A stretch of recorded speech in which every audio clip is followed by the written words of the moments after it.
À altura, como já puderam perceber, na camisola do meu convidado de hoje, que vamos falar de velocidade, de troféus, também no caso da Porsche, vamos aguardar apenas aqui um pequeno instante para que eu também possa vê-lo em casa, tal como vocês estão a ver. Aí está, de pleno direito. Volto a receber José Barros, ele que regressa às entrevistas 16 válvulas, já há algum tempo que não conversávamos, mas logo no início teríamos falado. E o José está aqui de regresso, no fim, para comemorarmos um bom ano de 2023, na minha opinião, e falar, porque não, daquilo que possa ter que ser apresentado já para 2024. Mas sem mais demoras, José, um abraço, agradecer mais uma vez a simpatia, também a disponibilidade de estar aqui a falar um bocadinho do seu projeto na velocidade, e eu iria pedir, primeiro que tudo, vamos fazer as coisas assim de uma forma simples, vou perguntar qual é a sensação, e depois já vamos falar em detalhe da competição nos Porsche. Explique-me lá como é que se sente depois de concluir o ano 2023. É um bom ano? É um ano excelente? Agradável? Vamos começar por aí, José. Boa noite e bem-vindo. Obrigado, José, desde já pelo convite. Efetivamente, o ano passado foi um ano bastante positivo para nós. Portanto, nós viemos, eu próprio vim de uma recuperação após um pequeno problema que eu tive de saúde durante o ano 2022. E, portanto, nós entramos em 2023 com ainda uma incerteza se íamos correr ou não, mas a verdade é que chegámos à conclusão e conseguimos, através dos procedimentos que fiz, voltar a correr. Entramos com o objetivo de, claro, restabelecer um bocadinho o ritmo que tínhamos perdido ao longo daquele tempo todo. Conseguimos fazê-lo. Entramos na corrida de Portimão e eu só fiquei... Já vamos falar sobre isto, Zé. Os detalhes já vamos perceber. Mas para já percebo satisfação, mas também uma curiosidade da minha parte. Quando falam em nós, é de quem? Claro, isto não é um projeto só de uma pessoa. Isto é um projeto de toda uma envolvência, seja da minha equipa, que é a Veloso Motorsport, seja do meu pai, que também é o pai patrocínio que eu tenho, que é essencial. Também através dos meus patrocinadores que também me conseguiram dar a oportunidade de fazer aquilo que eu estou a fazer, também para além do meu pai. E todo o pessoal técnico também esteve comigo para que isto também fosse possível, porque a equipa não é só aquela que está na pista, é toda aquela que me acompanha ao longo das semanas, nomeadamente na preparação física, nos terapeutas que tenho também, para recuperar o mais rapidamente possível para a corrida seguinte. E efetivamente este nós é toda uma equipa que está por trás de muita Perfeito. gente. E que já vamos deixar agradecimentos, perdão, no final vamos deixar agradecimentos. Mas para já, José, então recuperando aqui o raciocínio, era uma temporada onde se aposta na Porsche, depois da pausa de 2022. Agora queria saber primeiro que tudo, porquê, como e com que objetivos. Então agora sim começamos a analisar a temporada, começada precisamente em Portimão. Exatamente, nós tínhamos de, no fundo, recuperar, e era um objetivo pessoal que eu tinha, regressar à Porsche, porque a verdade é que eu terminei e fiz aquela pausa com um ritmo extremamente bom, em que eu tinha a certeza absoluta que, mais ano, menos ano, eu ia conseguir vencer o campeonato da categoria AM na Porsche. Neste caso era o GT3 Cup, depois passou para a Porsche Sprint Challenge Ibérica, mas antes era só o GT3 Cup. Mas de qualquer forma era um objetivo pessoal mesmo. Se calhar foi o mais benéfico, talvez não possa não ter sido, porque havia muitas outras opções que eu poderia ter escolhido, mas efetivamente era um objetivo pessoal. E eu guio-me um bocadinho mais pelos objetivos pessoais, muitas vezes, e isso nem sempre é unânime, as opiniões nem sempre são unânimes, mas para mim era mesmo importante fazer aquilo que eu fiz. E a verdade é que foi um objetivo pessoal, tinha de o fazer mesmo, acho que era mesmo importante fazê-lo que eu fiz. E efetivamente começámos pela corrida de Portimão, que tínhamos um objetivo claro, que era pelo menos andar ali no top 3 da categoria AM e andar ali nos 6, 7 primeiros na geral, efetivamente, sim.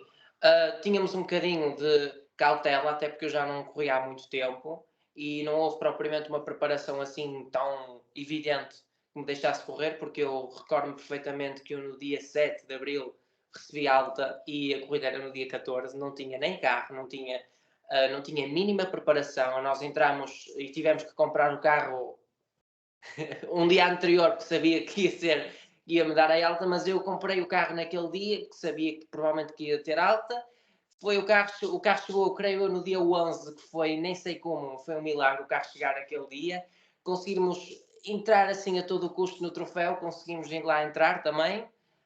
Comprámos a própria inscrição sem eu sequer saber se estava preparado para lá entrar, e estava apto, mas acho que foi um risco que tive de tomar e tomei-o bem, pelos vistos, mas podia não ter corrido bem. E efetivamente entrei lá no fundo para analisarmos o que é que se podia fazer, mas desde o primeiro treino que se começou a perceber que efetivamente a coisa não estava assim tão mal e que se calhar não tinha perdido assim tanto ritmo, apesar de ter efetivamente uma concorrência muito grande. E foi exatamente isso que aconteceu. Eu venci as 2 corridas com muito custo, especialmente a última. Eu tive uma grande disputa, nomeadamente com o Leandro Martins e com outros pilotos que lá tiveram, nomeadamente de categoria AM. Eu recordo-me que fiquei em 6º lugar, portanto em sétimo lugar na primeira corrida e em segundo da categoria, em primeiro da categoria, e depois em 6º lugar no domingo e em primeiro na categoria também. E portanto foram pleno, não é? Foi um pleno, portanto foi um primeiro lugar em primeiro lugar. E foi importantes pontos.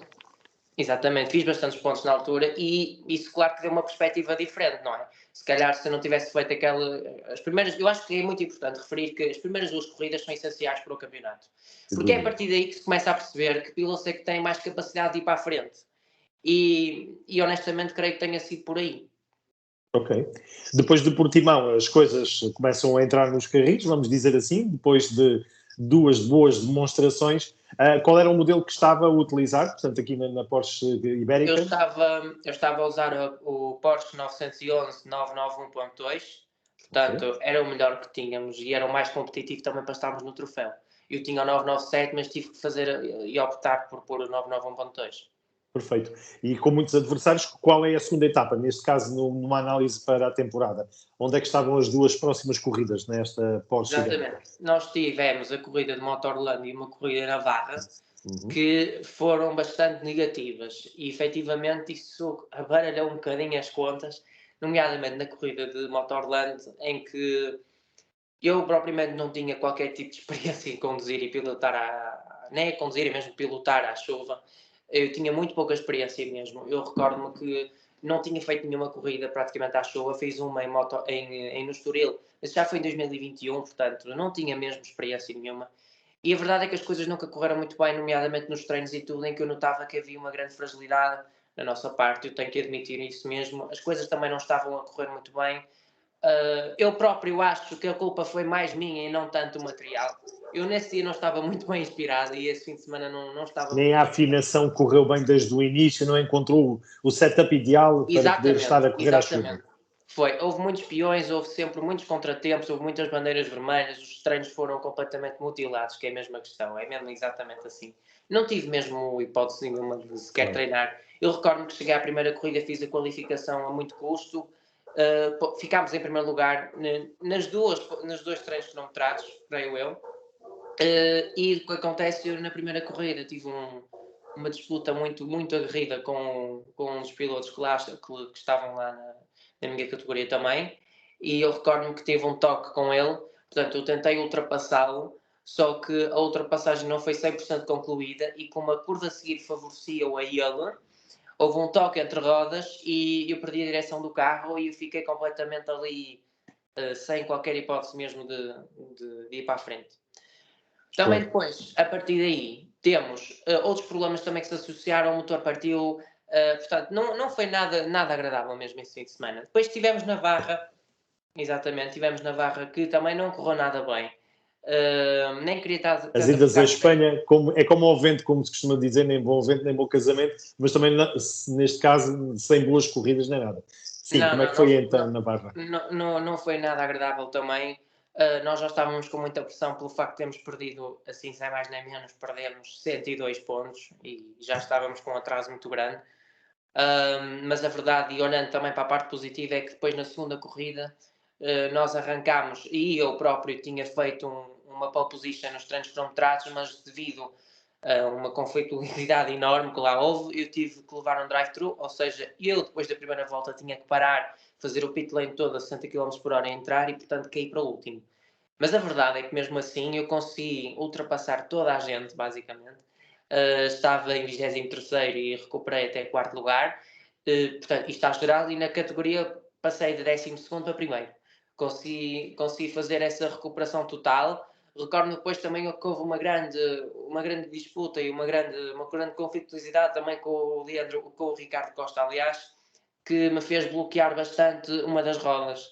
Portanto, eu tive que abrandar muito o ritmo e tive que o acabar por deixar passar, porque estava em risco do próprio pneu não aguentar mais e rebentar, e eu perdi tal ordem o ritmo que não era viável manter-me sequer em primeiro lugar. E a verdade é que, apesar de tudo, consegui garantir um segundo lugar, mas mesmo assim não foi nada agradável. Mas depois, a partir daí, também voltou também tudo a restabelecer-se àquilo que era a normalidade. E era Com o regresso a Portugal. Exatamente, foi com o regresso a Portugal, exatamente, no Estoril, que era a pista que eu tinha mais conhecimento. E aí sim, fizemos ambas as pole positions, fizemos ambos os primeiros lugares, recuperámos completamente o ritmo, porque o ritmo não estava nada bom, ao fim de...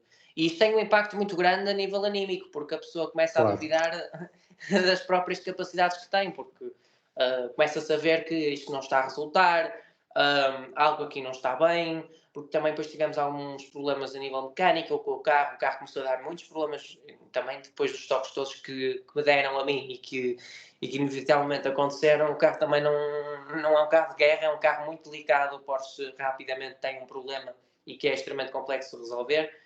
E a verdade é que, com esse regresso, tal como eu estava a dizer, nomeadamente no Estoril, conseguimos recuperar isso tudo, efetivamente. E isso foi muito importante, e eu acho que a corrida do Estoril foi mesmo essencial para se conseguir vencer o campeonato, porque me deu uma confiança muito grande e conseguiu-se restabelecer um bocadinho e perspectivar que, se calhar, sim, era possível chegar lá. Uhum. E na sequência de mais provas, o campeonato começa cada vez mais a ser uma certeza. Mas quando é que é conquistado efetivamente? Na última prova? Exatamente, lá está. A questão aqui que ocorreu foi, apesar disto tudo e que nós temos uma certeza que era possível, fomos apercebendo ao longo do tempo também que ele não seria assim tão possível, porque só havia 2 corridas, havia 200 e poucos pontos em disputa, e eu recordo-me que era necessário pelo menos um dos pilotos não pontuar numa das corridas. E efetivamente, apesar de nós irmos ganhando tudo o que havia para ganhar, percebia-se também que não era suficiente e que era preciso eu ganhar e se calhar um piloto perder ou não pontuar numa das corridas e ficar em sexto ou sétimo depois numa das outras corridas. E portanto, aquilo que eu adotei foi sempre: ok, é possível, sim, pode acontecer, mas não vamos estar a depender dos outros para nada. Portanto, se ganhar, ganhei, se não ganhar, não ganhei. Mas eu sei que para mim próprio, tirando as externalidades e tudo aquilo que aconteceu, eu próprio, mesmo que não ganhando o título em si, eu ficava com a consciência que tinha feito tudo o que consegui e que, havendo a verdade e havendo a justiça que deveria ter havido em algumas decisões, até nomeadamente do Colégio de Comissários, eu tinha vencido. E certamente olhámos por aí e isso também me acabou por me tirar um bocadinho a pressão que eu tinha de cima de mim, porque eu tinha uma pressão brutal. Era preciso resultados e qualquer pequeno erro ainda punha a questão ainda mais inviável. E a verdade é que, tirando essa pressão, indo com calma, acabou mesmo por acontecer depois na corrida de Valência, que foi a última, que foi extremamente importante, porque o Ricardo Costa, que estava muito à frente, não pontuou numa das corridas por causa de um acidente que teve. Eu consegui recuperar, mas mesmo assim era preciso que ele ficasse em quarto lugar na última corrida, mesmo assim, e que eu ficasse em primeiro. Mas a verdade é que ele ficou em terceiro, recordo-me eu, na última corrida, que eu vi pelo retrovisor e percebi que ele tinha acabado de ganhar o campeonato, que ele estava a festejar e tudo, e percebi que prontos, não deu. Mas a verdade é que também, entretanto, descobriu-se que ele tinha feito, portanto, tinha excedido os track limits que eram permitidos, não é? Ele fez bastantes e levou, portanto, uma penalização, e como o segundo lugar acabou colado a ele, o quarto lugar, aliás, acabou colado a ele, ele acabou por cair uma posição. Só que, para isso acontecer, eu, entretanto, fui para o aeroporto, já convicto que não tinha ganho campeonato, só que, entretanto, cai-me numa notificação do telefone que a classificação final tinha sido fechada, e eu vou lá consultar e vejo que ele, afinal, ficou em quarto lugar. Ou seja, nós terminámos pontuados em nível de pontos, passa a redundância, mas pelo um artigo que lá tinha no regulamento, eu ganhava porque tinha mais vitórias do que ele. Eu tinha 8 vitórias, ele tinha 2, se não me engano, ou 3, por aí. É um fator de desempate. Venci por uma notificação. Excelente. Claro, e muito bem, receber no telemóvel a conquista do campeonato também é saboroso tenho a certeza. Isto Claro. levou a alterações, no caso com o campeonato conquistado para este ano, tornou mais fácil organizar um plano competitivo para 2024 ou, pelo contrário, há quem diga que começa a levantar-se aqui algumas dificuldades com os campeonatos conquistados. No seu caso, José, como é que estamos? Claro que a parada aumenta, claro que a dificuldade vai aumentar bastante, porque ainda não é oficial se vou estar sequer no campeonato em que estive no ano passado, mas a verdade é que isto agora mudou, porque eu fui promovido à categoria Pro, dado o palmarés que consegui ter no ano passado. Mesmo que não vencendo o campeonato, eu já estava dado como Pro, porque já tinha vencido muitas corridas. E a verdade é que, claro que agora começa a ser mais difícil e isto vai gerar e vai-me obrigar a ter um processo muito diferente daquele que eu tive no ano passado. Porque, obviamente, que este ano não há um objetivo assim tão claro de vencer o campeonato este ano, porque é muito difícil, porque nós tivemos pilotos, nomeadamente no ano passado, que eu não sei se vão correr, mas é possível que aconteçam, nomeadamente o Francisco Moura e tudo, que ele é um piloto que tem uma experiência muito grande. Portanto, ele já está no automobilismo, nomeadamente, há mais de 10 anos, não é? E temos lá pilotos como o Manuel Soares e tudo, Manel Alves, aliás, que tem uma experiência muito grande e que são pilotos que são ossos duros de Mas roer. o projeto do José Barros está garantido? Está, isso está. Vai estar a lutar contra eles, contra esses Sim, moinhos de vento? seja com eles ou com outros pilotos, eu vou estar a lutar num dos campeonatos que estejam aqui pela Península Ibérica ou então talvez na Europa mesmo. É verdade que isto já devia estar a ser está um bocadinho atrasado o plano, porque aconteceu-nos uma situação em que não estava nada prevista, porque numa primeira fase, é por isso que agora retiro um bocadinho aqui a possibilidade, mas numa primeira fase, claramente íamos para fazer a pós-sprint challenge de Ibérica mais um ano, mas a verdade é que se começou a perceber que o regulamento foi alterado, acho eu, e digo isto honestamente, mas foi um bocadinho falta de consideração por parte da direção, nos terem prometido a nós, por isso é que também houve alguns pilotos que saíram do próprio campeonato e que não vão participar este ano porque nos prometeram a nós que íamos ficar pelo menos, e o próprio 991 tinha uma rentabilidade para pelo menos 2, 3 anos. Portanto, houve pessoas que investiram 200 mil euros, 170, 150, 170, 200 mil euros para comprar o 991.2, como eu, por exemplo, em que tínhamos uma previsibilidade de 2, 3 anos de rentabilidade, e a verdade é que começámos a perceber que o 992, que é o a seguir ao 991.2, não é? O mais recente, que já estava a ser regulamentado, portanto, ou seja, isto traduzindo para as pessoas, já se pode correr com o 992 este ano. E, portanto, quem não fizer esse salto, quem não investir mais 250 ou 300 mil euros que sejam para comprar esse 992, corre o risco, e é quase certo, que não vai ter o carro mais competitivo para correr. E isso, efetivamente, caiu um bocado mal. Caiu como um balde de água fria, porque a verdade é que nós temos que ponderar e ter muita ponderação naquilo que se está a fazer, porque são investimentos grandes. E a verdade é que nós estávamos a achar que isto não seria bem assim, porque não nos informaram e, no fundo, caímos um bocadinho numa falsa esperança. E não é uma esperança, foi uma certeza que nos deram e que, na realidade, não vai ser cumprida mesmo. E se eu continuar a fazer a Porsche Sprint Challenge Ibérica, e digo isto aqui com toda a frontalidade, eu vou ter que vender, nomeadamente, um dos meus carros, seja o 997, seja o 991.2, que eu preciso fazer isso para ter mais liquidez. Para ir buscar um 992. Para ir buscar um 992. E digo isto, e posso dizer isto com toda a tranquilidade e com toda a segurança, eu podia perfeitamente comprar um 992 e não vender nenhum dos carros. Mas também acho que eu tenho de fazer isto também porque é uma contenção que eu estou a fazer, porque eu não vou ter mais 2 ou 3 carros parados ali consumirem na mesma manutenção, porque são carros que precisam de manutenção e requerem muito espaço.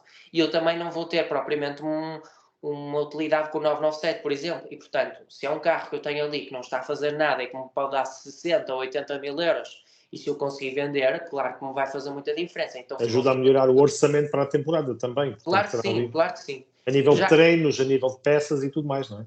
Exatamente, porque já o ano passado, derivado ao problema que nós tivemos com o nosso motor, já excedemos um bocadinho o orçamento. Não foi nada por aí além, mas claro que este ano nós não estávamos a prever injetar 200 ou 300 mil euros num carro. Claro que sim. Era quase impensável, não é? A verdade é que sim ou sim eu vou comprar 992, dependendo se vou vender um dos carros, vou entrar outra vez na Porsche Sprint Challenge Ibérica. Se não, compro na mesma 992, mas eu sinceramente vou partir por outros campeonatos. Fora de cá, fora do âmbito ibérico. Exatamente. Sim. Há uma Porsche Sprint Challenge que é do sul da Europa, que é um campeonato que eu estou muito atento ao que tem vindo, e provavelmente, se calhar, apostar fazer 2 ou 3 corridas daí para não perder ritmo neste momento. Consultar outro tipo de campeonatos que se possam fazer ao longo deste ano. E honestamente eu corro o risco de dizer isto, mas tem de o ser, não fazer um campeonato do início ao fim, mas se calhar neste momento, e vai ter que ser mesmo, se calhar, é fazer corridas pontuais. Portanto, fazer corridas variadas, em que eu encontro diversos tipos de rivalidade e diversos tipos de pilotos e de concorrência, e vou-me começando, se calhar, a intrometer em campeonatos que são ainda mais competitivos que aqueles que eu tive, que é para também conseguir começar a ganhar alguma experiência e depois mais tarde, sim, inevitavelmente, sim, provavelmente, não é? E entrar outra vez na Porsche Sprint Challenge Ibérica se existir e fazer, se calhar, uma figura mais digna também daquilo que é o valor que tenho e é isso que eu penso também. Muito bem. Vamos aguardar então por essas notícias que seguramente vão ser positivas, como tem sido o timbre do próprio José. Iria fazer o convite nestes minutos finais, e uma vez que já temos aqui um ponto de situação em relação àquilo que podem acontecer na carreira para este ano, mas há agradecimentos que têm que ser entregues. Portanto, há aqui pessoas e entidades, que já foi feita a menção ao pai, Trocínio, também no caso a Veloso, quero aproveitar para agradecimentos específicos agora de viva voz, para quem tem ajudado a fazer esta carreira ligada à velocidade? Claro que sim, e efetivamente tenho que agradecer logo e mais uma vez ao meu pai, porque ele é a pessoa que consegue sustentar tudo isto, efetivamente. Se calhar ele agora está a trabalhar um bocadinho mais para que eu também consiga ter mais oportunidade de entrar. Ele era uma pessoa que já não estava propriamente assim tão preocupada com o trabalho, mas efetivamente a exigência agora é outra e eu também tenho que ajudá-lo, como é evidente. Claro. Tenho que agradecer à minha equipa também, que foi absolutamente extraordinária. Eu estou com o Veloso há cerca de 2 anos e sinto-me completamente em casa. Acho que talvez seja ainda a equipa que tem mais potencialidade e que consegue pôr os carros ao mais alto nível, mesmo assim. Claro que agora aparecem outras equipas que também vão começando a evoluir, não é? Há muitas, mas a Veloso Motorsport mesmo assim consegue estar muito acima das outras equipas. Muito Tenho bem. Também a agradecer aos meus preparadores físicos também, ao Luís Fonseca que me tem acompanhado, já me acompanha há 6 anos, mais ou menos, portanto já não é propriamente do Porsche, mas também do karting, portanto já me conhece muito bem mesmo. E também ao meu fisioterapeuta também, e à pessoa que está lá todas as corridas, é um terapeuta que eu tenho, que é o Ricardo Galhardo, que ele, no fundo, está comigo nas corridas todas, portanto, ele faz a preparação física, faz a preparação cognitiva também, que é muito importante, nomeadamente os reflexos e tudo mais, e também faz a outra parte também, que é a outra parte mais logística. No final das corridas eles ajudam-nos muito, fazem as massagens, tiram-nos as contraturas também, que é muito importante, que é para a própria recuperação, não é só a massagem em si, é a recuperação toda ela, não é? E no fundo todas as outras pessoas que me acompanharam, nomeadamente a minha família também, foram essenciais também para me poderem e me conseguirem manter sempre o foco e continuar a acreditar muitas das vezes também quando já não era mesmo possível. E é através daí, no fundo, que eu direciono grande parte também do agradecimento, porque efetivamente são algumas pessoas. Muito bem. Muito bem, José Barros. Obrigado pela oportunidade. Ficam os agradecimentos de conhecermos, de facto, o campeão de 2023. Não tínhamos tido ainda a ocasião de assinalarmos essa importante conquista, mas também fica aqui uma certeza, já percebemos de um ano muito preenchido a nível de corridas. Há aí várias oportunidades, mas qualquer que seja, seguramente vai ser para lutar pelas vitórias e, por que não, por campeonatos. Da minha parte, desejo um ano cheio de bons resultados, de bons motivos de alegria e, portanto, muito divertimento acima de tudo para este ano de 2024. José, um abraço, uma boa noite e boa sorte então nas corridas. Obrigado. Boa noite e obrigado. Obrigado.